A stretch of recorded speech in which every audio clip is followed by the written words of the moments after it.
merci à Madame Najat Vallaud-Belkacem d'être ici pour ce second colloque consacré aux extrémismes et au terrorisme.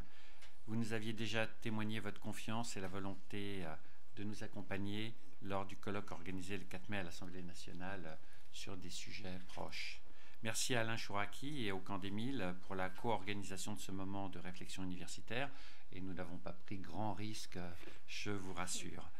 Je sais qu'il y a dans la salle un public varié, donc des présidents d'universités, chers collègues et universitaires, de référents laïcité qui avaient été demandés par le ministère et que nous avons créé au cours de cette année, de journalistes, de responsables de notre ministère et d'autres ministères.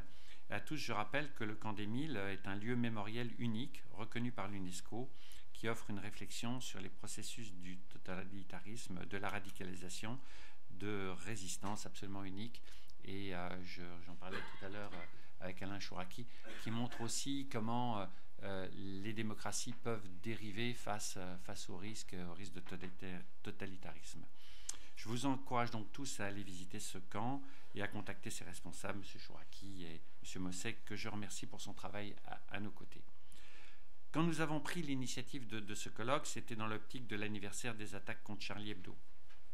Nous souhaitions alors poursuivre la réflexion que nous avions engagée en mai dernier et montrer le rôle que doivent jouer les universitaires, les travaux de recherche universitaires vis-à-vis de la société. Depuis, nous avons eu les attentats du 13 novembre qui ont renforcé cet engagement, mais aussi Garissa, Le Bardo et on a appris ce matin Bachakan au Pakistan, juste à la frontière avec l'Afghanistan, où à nouveau l'université a été prise en otage. Des étudiants, des enseignants ont été tués parce qu'ils sont le lieu de la réflexion et le lieu d'approfondissement de la démocratie. C'est l'endroit où se construit la culture des pays, c'est l'endroit où se fait l'avenir de ces pays, et c'est probablement pour ça que nous sommes la cible des extrémistes, des terroristes. Nous avons un rôle scientifique de distanciation, d'explication de l'actualité. Les sciences humaines et sociales sont primordiales dans cette tâche, et je remercie Jean-Émile Combert qui a pris la tête de ces deux colloques. Merci aussi aux présidents d'université qui sont investis, Fabienne Blaise, Karl Benafous-Murat en particulier, aux intervenants que nous allons entendre. Et Madame la Ministre, le soutien au SHS que vous avez toujours manifesté est plus que jamais nécessaire, en particulier vis-à-vis des disciplines rares. Et vous aviez tenu, lors de votre visite à Paris 7, à rappeler votre soutien à ces disciplines rares. Et d'ailleurs, un appel à manifestation d'intérêt sur l'islamisme a été lancé par votre ministère. Et c'est bien, il y a aussi d'autres disciplines qui peuvent nous aider à comprendre et prévenir les drames de demain. Je remercie le nouveau média The Conversation d'être partenaire de ce colloque. Le but de ce nouveau média, c'est d'exposer à un public large les travaux ou les tribunes universitaires qui éclairent l'actualité. C'est notre rôle, notre mission, la diffusion de l'information scientifique et technique, et nous le faisons volontiers dans tous les médias, et avec ce colloque, nous sommes en plein dans ce sujet. Le terrorisme se nourrit de l'extrémisme. Quand j'étais étudiant, il y a fort longtemps, Madame la Ministre, l'extrémisme, les tentatives françaises de terrorisme avaient un socle idéologique d'extrême gauche ou d'extrême droite. Une poignée d'hommes, dont Alain Gesmar, ont, par leur attachement à la démocratie et à des valeurs républicaines, évité une dérive des mouvements gauchistes vers le terrorisme. Aujourd'hui, les forces en mouvement vers la radicalisation et le terrorisme sont d'inspiration religieuse ou idéalisées comme telles. Pour éviter le glissement d'une partie de notre jeunesse vers l'extrémisme et le terrorisme, il faut rappeler sans cesse les valeurs républicaines, les valeurs égalitaires et de promotion sociale qui sont celles de notre pays et qui sont portées par l'université. Et surtout rappeler que les valeurs de laïcité de notre République sont des valeurs de liberté et de tolérance. C'est le sens des travaux de l'Observatoire de la laïcité qui vient de terminer un gros travail sur l'université et que je voudrais ici remercier.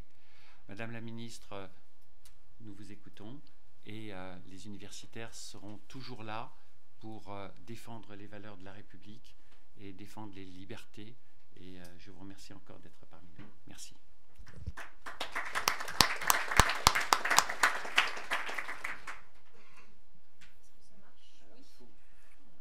Oui, c'est le seul problème de la CPU, c'est le matériel. Les petits boutons. Bien, messieurs les présidents, mesdames et messieurs les présidents d'université, mesdames et messieurs les enseignants-chercheurs, mesdames et messieurs, d'abord c'est à moi de vous remercier sincèrement et je peux vous dire que je suis frustrée de devoir, Conseil des ministres oblige, vous quitter juste après ce propos. Vous remercier parce que avec ce colloque, d'une certaine façon, vous opposez la pensée à la terreur. Et que ça n'est pas le premier, vous l'avez rappelé tout à l'heure, vous étiez déjà là au mois de mai dernier, vous aviez répondu présent. Et aujourd'hui, nous sommes 1 an après les attentats de janvier 2015 et malheureusement à peine 2 mois après ceux de novembre. Face à cette violence, face à ce chaos, je crois qu'il y a une double exigence qui s'impose à nous, celle de l'action, certes, mais celle aussi de la réflexion. Et que ces deux exigences, elles ne s'opposent pas. Elles sont profondément liées au contraire, parce que penser, c'est s'arracher à la sidération de l'horreur, c'est s'arracher à la passivité. Penser, c'est se donner, comme vous le dites très bien, les moyens d'agir.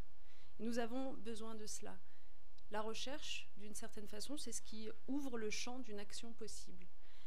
Les chercheurs, les enseignants-chercheurs que vous êtes dans cette salle, vous le savez sans doute mieux que personne, c'est l'élaboration d'une distance avec l'objet qu'on étudie qui permet de le comprendre. Et une des premières questions que la sociologie s'est toujours attachée à résoudre, c'est précisément comment est-ce qu'on étudie une société dont on fait partie. Donc la pensée, c'est une exigence clairement qui nous honore tous.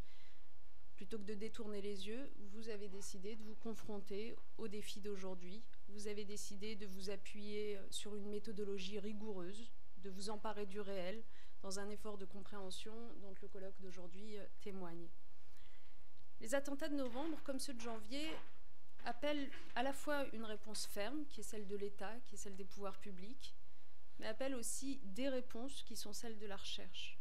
Parce que devant de tels actes, la tentation est grande de se dire ce sont des monstres qui ont fait cela. Et pourtant, on sait bien qu'en réalité, ce sont des êtres humains qui ont accompli des actes monstrueux, ce qui n'est pas tout à fait la même chose. Et alors apparaît cette contradiction, la nécessité de la pensée et de la recherche.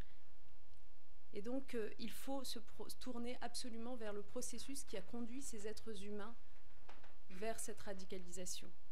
Comprendre les modalités, comprendre comment ils en sont arrivés là.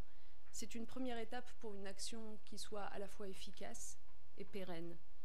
Toute politique doit évidemment tenir compte de la réalité. Ce n'est pas nouveau ce que je suis en train de vous dire là, mais il est des processus qui sont particulièrement difficiles à décrypter. La réalité ne se donne pas si simplement que cela. Et c'est pour cela que nous avons besoin de la recherche pour nous aider à décrypter cette réalité. Voilà pourquoi je suis venue aujourd'hui vous dire à quel point le travail que vous effectuez est essentiel pour nous et que pour s'élaborer, cette recherche-là a besoin aussi d'une action publique qui la soutienne. C'est la raison pour laquelle dans notre grand plan de mobilisation pour les valeurs de la République, nous avions prévu une mesure, c'était la mesure numéro 10, grâce à laquelle nous avons mis en place des actions qui favorisent une bonne articulation entre les différentes recherches sur la radicalisation. Une meilleure valorisation de ces recherches, un renforcement des travaux qui sont consacrés à cette radicalisation. Parce que nous avons conscience que la complexité du phénomène, la diversité de ses enjeux, de ses aspects, nécessite une démarche interdisciplinaire.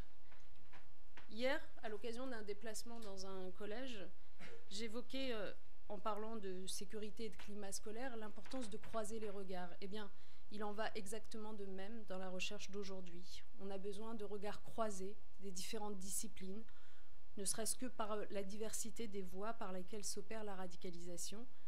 Et je pense que la table ronde que vous allez consacrer tout à l'heure à la relation entre trajectoire individuelle et trajectoire collective sera très éclairante sur ce sujet. On trouve aussi bien des cas de radicalisation par la prison, avec des logiques de groupe, que des cas de radicalisation, on en a eu un exemple encore très récent dans l'actualité, tout seul dans sa chambre face à un écran Internet. On voit bien donc que les processus sont protéiformes et qu'une multiplicité de points de vue, de disciplines est absolument indispensable pour pouvoir les appréhender. Alors, il ne suffit pas de dire qu'on a besoin d'interdisciplinarité, encore faut-il lui donner des outils, des lieux, des structures communes pour qu'elles puissent se concrétiser. Et c'est pourquoi je veux saluer les initiatives en ce domaine. Je pense à la cartographie des forces de recherche qui est effectuée en ce moment par l'Alliance Athéna. Je pense aussi au site géoconfluence de l'ENS de Lyon, la fondation de la Maison des sciences de l'homme qui a recensé des initiatives très diverses sur ce sujet. À notre demande, l'Agence nationale de la recherche a renforcé le soutien aux travaux relatifs à la radicalisation dans les sociétés contemporaines, avec, dès l'année 2016, un axe dédié dans son appel à projet générique.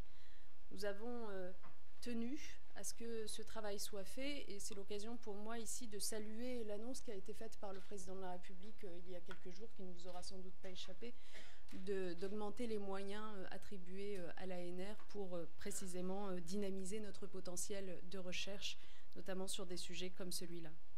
Mais au-delà de ce que nous avons fait au niveau national pour articuler donc cette recherche, nous avons aussi agi à l'échelle internationale, puisqu'on le sait bien, la radicalisation n'est pas un problème franco-français. Les récents événements nous l'ont malheureusement suffisamment rappelé.